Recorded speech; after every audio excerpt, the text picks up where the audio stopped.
Okay, some of you have requested the story of how Bill and I met, etc. And so I've decided to go ahead and tell it.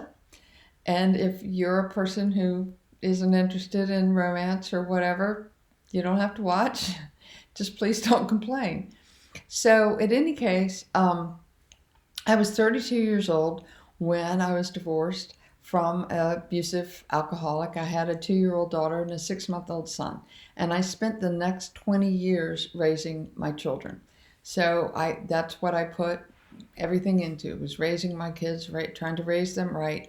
My daughter was graduated from Penn State and had stayed at State College. My son was at NC State and getting ready to graduate soon. And I began to say, Lord, you told me that there would be another. Maybe now is a good time to bring him along. And so I began to pray into this and talk to the Lord about this. And he actually asked me at one point, is this what you want? And I kind of said, well, whatever you want.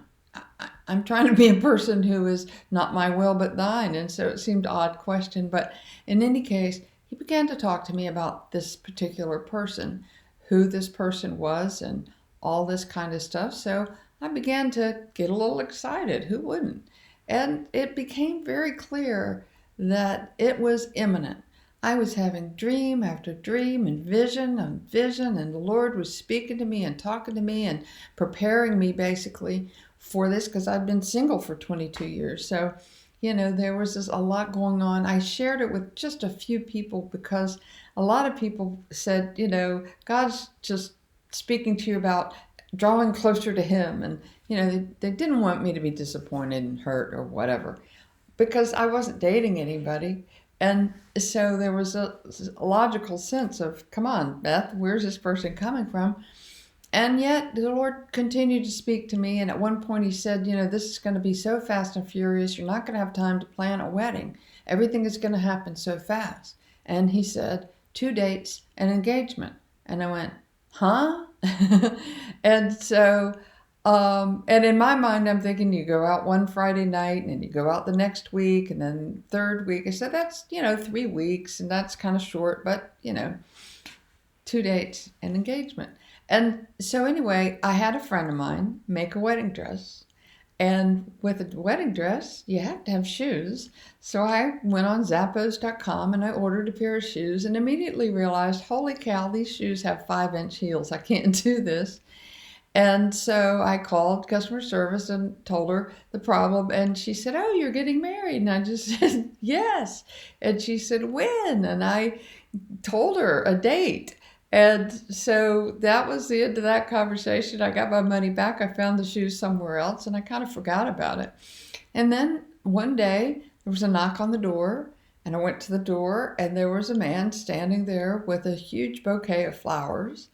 And I'm staring at him, and he just kind of sheepishly said, well, congratulations. And I said, thank you very much, and took the flowers in the house. And the card was from Zappos customer service. It was September 21st, which was the date I had given this woman for my marriage. And so I had these beautiful flowers. They were stargazer lilies. I hadn't seen anything like them before. It was just a huge bouquet of stargazer lilies. I had to look them up. I didn't even know what they were. I'd gotten roses before. I'd gotten daisies and this. I'd never seen such beautiful flowers. And I just thought, wow, this is crazy. They sent me flowers. And so the Lord spoke to me and he said, the flowers, the flowers. That's all he said was like, the flowers, those flowers. Don't forget those flowers. And I thought, okay, thank you. And I went on about it. I told a few of my friends about the flowers. They thought it was hilarious. And this was September 21st. So finally, sometime in the end of December, I said, I don't know. I'm just going to register on christianmingle.com. And because I was getting kind of impatient. And I actually told the Lord, I said, look, I don't know what your plan is, but I'm going to register on this thing and see what I can come up with, because you're taking your time. And it was crazy. There's a lot of foreigners who want to take advantage of American women because they think, they can come to America, whatever. And I was getting kind of tired of that. And so I said, Lord, I'm just going to quit. This is nuts.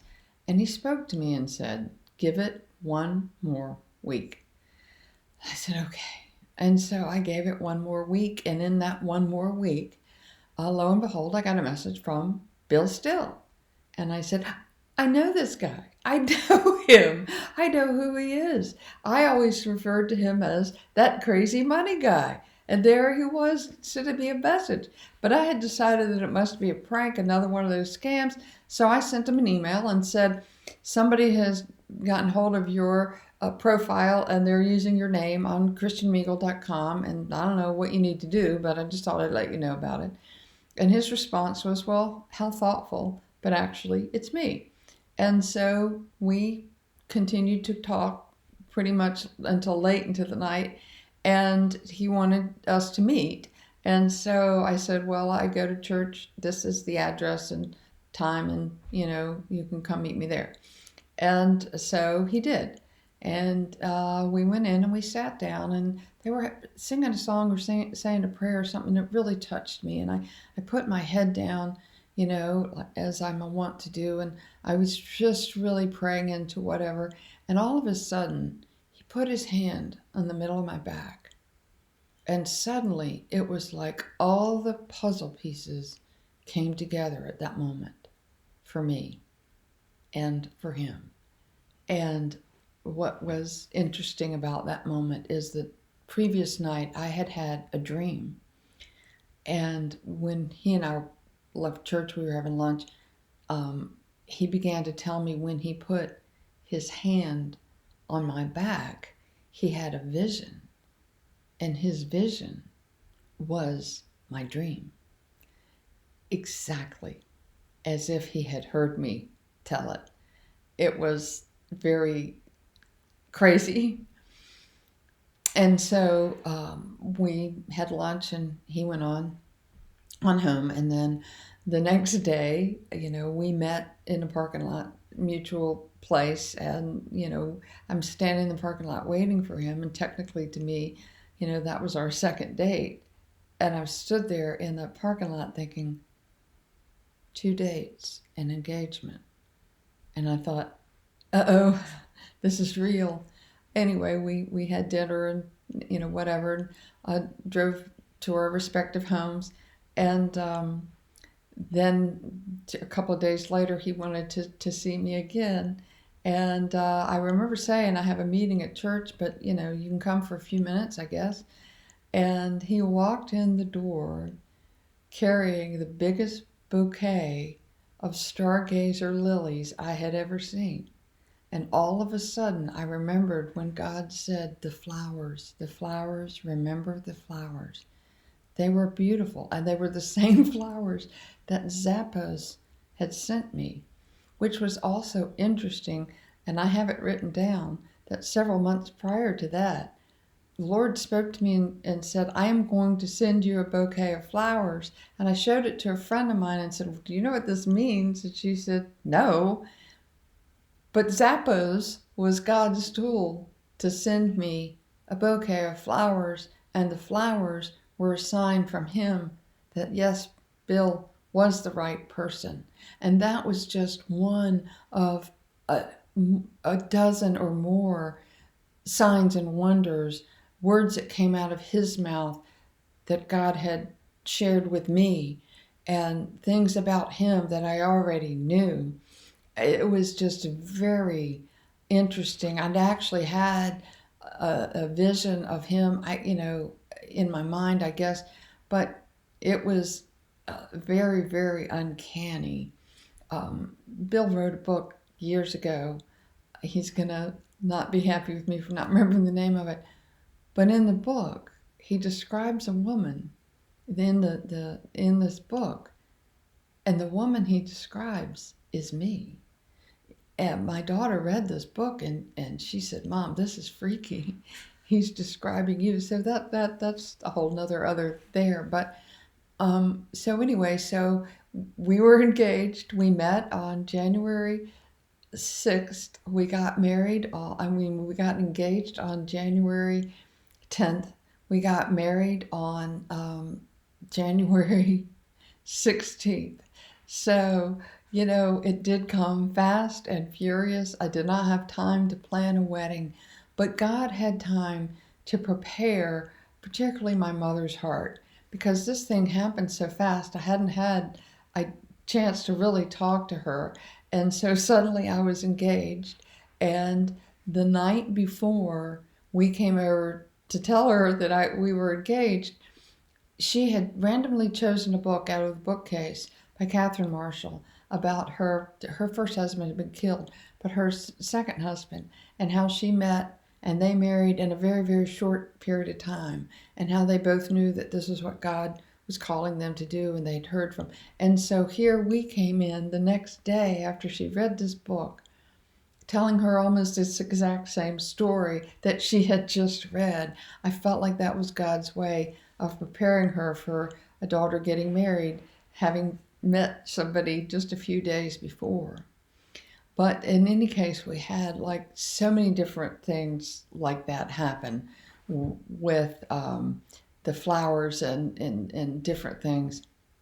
And so we decided to get married before he went. He was going to Greece to give a monetary reform speech. And so we decided that that would be a great honeymoon. It was paid for. Why not? And so we did. But we were going to get married in the courthouse. And to this day, I wish I had gone ahead and worn that wedding dress that I had made, but I didn't. I didn't want to show up at the courthouse in a wedding dress.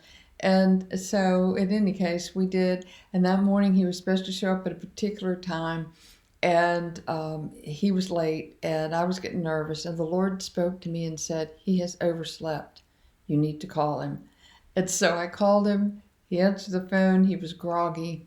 He had driven all night because he was doing a shoot for the Jekyll Island documentary. And so that is sort of our song. I drove all night. And in any case, he got there. We went to the courthouse and we got married.